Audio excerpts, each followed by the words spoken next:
Middle east में बढ़ते तनाव के बीच वैश्विक ऊर्जा आपूर्ति को लेकर चिंताएं तेज हो गई हैं। खासकर स्ट्रेट ऑफ हॉर्मुज के आसपास शिपिंग मार्गों पर का असर पड़ने की आशंका जताई जा रही है। ऐसे में सवाल उठ रहा है कि अगर भारत में एलपीजी की आपूर्ति पर संकट आता है तो सरकार सबसे पहले किसे गैस उपलब्ध कराएंगी। नमस्कार, आप देख रहे हैं सिटी पोस्ट लाइव, मैं हूं ऋषि।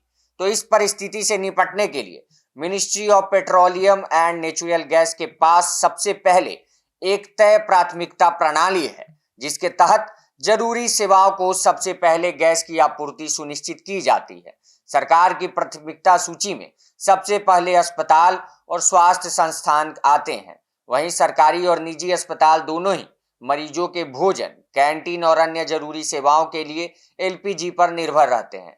किसी भी संकट की स्थिति में यह सुनिश्चित किया जाता है कि अस्पतालों को गैस की आपूर्ति बिना रुकावट जारी रहे। दूसरे स्थान पर रक्षा और सुरक्षा प्रतिष्ठान आते हैं। सेना की रसोई, कैंटीन और सुरक्षा बलों की मेज सुविधाओं को सुचारू रूप से चलाने के लिए एलपीजी की आपूर्ति जारी रखी जाती है। इससे सैन्य बलों की ऑपरेशनल तैयारियां प्रभावित नहीं होती हैं। वहीं सरकार की प्राथमिकता सूची में तीसरे नंबर पर है प्रधानमंत्री उज्ज्वला योजना के लाभार्थी। जी हाँ, इस योजना के तहत आर्थिक रूप से कमजोर परिवारों को एलपीजी कनेक्शन दिया गया है। संकट के समय सरकार कोशिश करती है कि इन परिवारों को गैस सिलेंडर की आपूर्ति जारी रहे। इसके बाद आम घरेलू उपभोक्ता का नंबर आता है। एलपीजी देश के करोड़ों घरों में खाना पकाने का मुख्य ईंधन है, इसलिए सरकार आमतौर पर वैश्विक ऊर्जा बाजार में उतार चढ़ाव के बावजूद घरेलू आपूर्ति को बनाए रखने की कोशिश करती है। प्राथमिकता सूची में सबसे नीचे होटल, रेस्टोरेंट और अन्य व्यावसायिक प्रतिष्ठान आते हैं। गंभीर कमी की स्थिति में इन क्षेत्रों को एलपीजी की आपूर्ति में कटौती या डिलीवरी में देरी का सामना करना पड़ सकता है। ऐसे समय में उन्हें वैकल्पिक ईंधन जैसे बिजली, इंडक्शन सिस्टम का उपयोग करने की सलाह दी जाती है।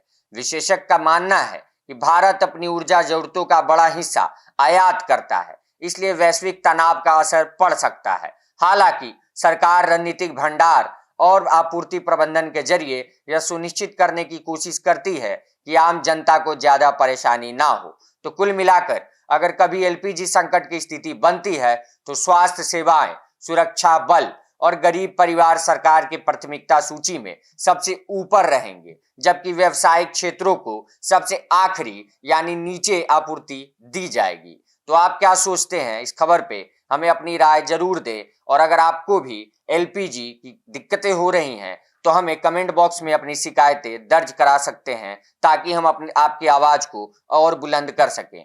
जुड़े रहें हमारे साथ और देखते रहें सिटी पोस्ट लाइव। धन्यवाद।